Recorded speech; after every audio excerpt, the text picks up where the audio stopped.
Welcome back to your favorite Florida-centric podcast. It is Florida's fourth estate. Glad to have you with us. We are always focusing on the things that keep our state beautiful, make our state beautiful. And you know what? We as Floridians do a pretty suck job sometimes of keeping those beaches looking good. Ginger Gadsden, you're giving me looks as if I am incorrect on this. I'm Matt Austin. I'm Ginger Gadsden, and Matt was only speaking for himself. The rest of you are doing a great job, or at least trying to. Have you been to a beach, Ginger? Let me ask you that. Have I seen a beach? No. Here's the thing. So we just came off of and still going through one of the most historic spring breaks ever. People are coming here from all over the country and sometimes the world because Florida, as you know, is open for business. The beaches are back. They're open. We have not seen crowds like this in a very, very long time. And everyone gets excited. But you get excited, you bring your stuff. We ask that you take your stuff with you. And by stuff, we mean garbage. But sometimes that doesn't happen. And so you're smoking on the beach, you're drinking on the beach. And as a result, we get cigarette butts, we get bottles and all kinds of other garbage. And it's bad for everyone. So it's not the Floridians. I'm just going to defend the Floridians. Matt, you're a native Floridian. You ought to be better than that. I ought to be. Whoa. Hold on. They do a suck job. I'm saying we do. If I go to the beach, there are cigarette butts laying everywhere. There's disgusting stuff. There's always the need that I feel to pick things up. You know, I got it. I'm just trying to be positive. And speaking of being positive, we have a guest today with Keep Florida Beautiful. Her name is Savannah Christie, and she is part of the reason. If you go to one of our beaches, Brevard Beach right now, it's really, really beautiful. Savannah, thank you so much for joining us. You guys are doing something really cool with Keep Florida Beautiful. We did a story on this giant robot, and I call it giant because it's like a 900-pound thing called Bebo. Tell us a little bit about Bebo and what Bebo does. Yeah, thanks. So Bebo is, like you said, a robot. It is remote controlled. It is meant to go over, it can run on any surface, but it is meant to go over soft, dry sand, and it sifts the very top layer of sand, removing small pieces of debris that are often missed in manual cleanups. It doesn't quite capture microplastics at this point by definition. Those are 5 millimeters and smaller, and Bebo will capture anything that is a centimeter squared and larger. But it does, plastic fragments, bottle caps, cigarette butts, plastic straws, food wrappers, you name it. It's picking it up and sifting it out of the sand. Okay, so we're seeing images of it right now, and I just want to back up for a second. Do you think we do a suck job of keeping our beaches? Yeah, she can answer this question pretty well. I like to remain positive. We can definitely do better, and everyone has a part. Residents and visitors alike here in Florida can do their part to keep our beaches, neighborhoods, communities, and other green spaces clean year-round, not just during these high traffic seasons. Okay, so we're taking a look at this Bebo. If you're joining us on the podcast, if you're just listening, this is a 900-pound solar-powered tank. Okay, and I know the first criticism this is going to get is somebody saying, "Look, if I'm laying out sipping my margarita out at Cocoa Beach or New Smyrna or wherever, I don't know that it's very romantic to my beachside layout to have this thing driving around." Have you heard any complaints about people maybe saying this is going to ruin their mojo while they're out sipping sangria? At this point, no, we have not. And as you know, the Bebo launched for the first time, or debuted, if you will, 2 weekends ago at the Ron John Beach and Boards Festival in Cocoa Beach. And there was a crowd of people out there, and we did have it out and maneuvering around. But really, our goal with the Bebo is to bring it out during these events when there is a crowd, when there are people around, to capture their attention, to draw attention to the issue. And it sparks an opportunity for education. No one complained to us that day. In fact, people were pulling out their phones, they were taking videos, they were asking questions. They wanted to know what it was doing, where it came from. And like I said, it sparks the opportunity for an educational moment and talking about marine debris litter prevention education, and the impacts of litter and debris on wildlife, especially on our coasts. It is pretty silent. It is surprisingly pretty quiet. So no, there weren't any complaints of that nature, at least not yet. Yeah, when we were talking about Bebot and seeing it in action and kind of going over what it picked up, the number one thing it picked up was it cigarette butts, and that's what the birds really like to go after. Is that right?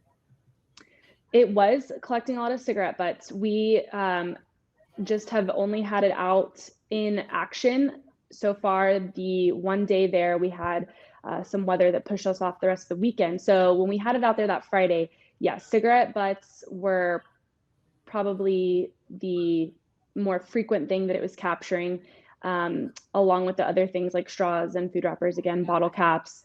But it is known that cigarette butts are consistently one of the top littered items on beaches and coasts, not only in Florida, but all over the country, all over the world. That's the Ocean Conservancy pulls together data each year when they do their international coastal cleanup, and cigarette butts consistently are up there at the top. We have some folks joining us on Facebook right now. Deborah J. White has a great question. Could it also remove the offenders who are dumping the trash? It looks like maybe there could be a little taser installed to just pop some people if it catches them throwing their cigarette. But just a thought. The answer is no, Deborah, but I like where your mind's at. One other question that I saw came up online is people worry about beach erosion. And so I know when some of the big tractors and stuff come through the beach, it can erode. But this thing is sort of designed to actually kind of levels out the beach and makes it look even a little prettier, right? Right. And again, that is not our motivation behind it, is to go out and level the beach or anything like that. And it is much lighter, as you mentioned, than tractors, side-by-sides, trucks, other mechanical vehicles that are out there on the beach. But again, it is designed to be light, environmentally friendly, eco-friendly, and the fact that it is not autonomous and it does have to be controlled, remote controlled. We're very aware of where we're moving it, how we're moving it, and who's around and what's around during those times. We don't intend to come out with a fleet of Bebots, up and down Florida beaches. It is mostly a way for us to capture people's attention, like I said, and have that educational opportunity and spread awareness. Yeah, you see it out on the beach and it will grab your attention. And I can't imagine people complaining a whole lot because Florida, I'm from South Carolina, another beach town in Charleston. They drive on the beach here. So you have your car on the beach. So I would imagine that a lot of people shouldn't complain about this robot doing its job. Someone described it the other day and I really loved it. It's like a giant Roomba just kind of doing its thing. But it really is doing a great job because if it takes all that crap off the beach, like the cigarette butts and garbage, then it keeps it from going out into the ocean. And that's where it will really have a big impact on the sea life, right? Yeah, absolutely. Marine debris, litter, over 80% of litter will end up in our waterways coming from upland sources, from, even if you're not on the coast, your environment will eventually impact our waterways. So yes, removing those small plastics before they have the chance to enter the water, that is also part of the goal. And it does impact wildlife, whether we're talking about shorebirds, sea turtles, manatees, fish, jellyfish, you name it. The litter and marine debris that gets into the waterways and is, found in these coastal habitats, yes, it will have negative impacts. So that is part of it too, is getting that stuff removed. Savannah, can you give us some stats on how much this thing costs? It does not look cheap, and and how much debris can it pick up, say, in a day? So it can cover, I believe, a 3,000 meter squared area on one charge, depending on the environment and the conditions. How much it can pick up in one day to be determined. Like I said, this is all new to us, and we've only had the chance to have it out there in action once so far. So we look forward to finding those things out as we go, as it travels around the state to be used by other coastal affiliates. In terms of where it came from, it was donated to Keep Florida Beautiful by Surfing's Evolution and Preservation Foundation, which is a nonprofit organization funded primarily through the Endless Summer specialty license plates. So the license plates that you see all over with the surfer and the sunset, those plates fund this organization. And yes, they were the donors, the Bebot. See, people always wonder. They're like, I have a specialty tag. Mine has a manatee on it. And you always wonder, does that money really go to the cause? And you just answered that question. That's really Yes. cool. Yes, it does. Yeah. Okay, what is not cool is, we've all had it happen. We just had pictures of some of the stuff that it picks up, like the little bottle caps, and then you saw the little cigarette butt.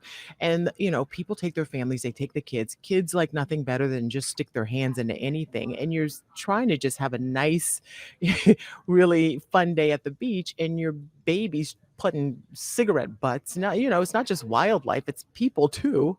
Kind of wild. But, the kids are grabbing this garbage because they don't know any better because it's there. So why not? What do you say to people who just don't have a regard for, they figure somebody's going to come and clean it up anyway. And they may be a little tipsy and not able to pick it up themselves. But if you bring it in, take it out, right?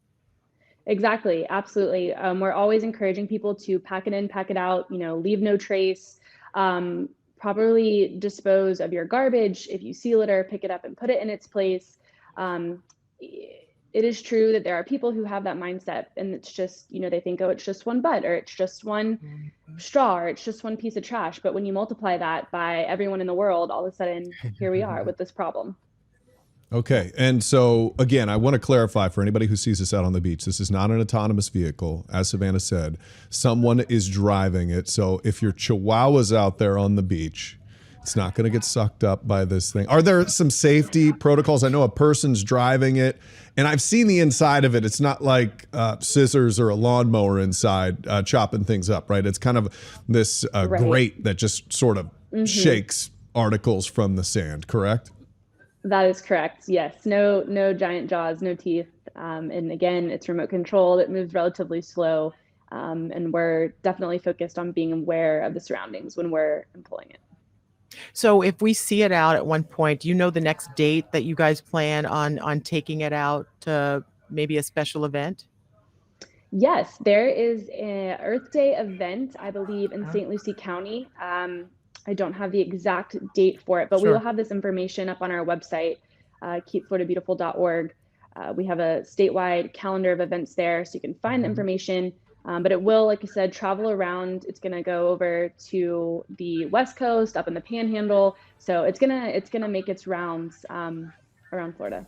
Savannah And is it Christie. okay for, I'm sorry, I was just going to say, is it okay for us to come over, like if someone's operating it and we see the person, is it okay to come over and approach that person and ask them questions? Because people will be curious. Yes, absolutely. We encourage it. And that's what we saw a lot of. It attracted a lot of attention at the Beaches and Boards Festival. Of course, we kind of had that captive audience already there, but most definitely, that's what we want. We want to spark conversation, educate and create behavior change. Well, you would definitely attract my attention, and you attracted the attention of Florida's 4th Estate. Savannah Christie, Keep Florida Beautiful. They are doing just that. We appreciate you stopping by. We are excited about what you're doing, and I hope to see this big old 900-pound tank on my favorite beach cleaning stuff up. Ginger Gadsden, Savannah Christie, thank you so much for joining us for another edition of Florida's 4th Estate. We will see you next week. Bye. Thank you. Thank you.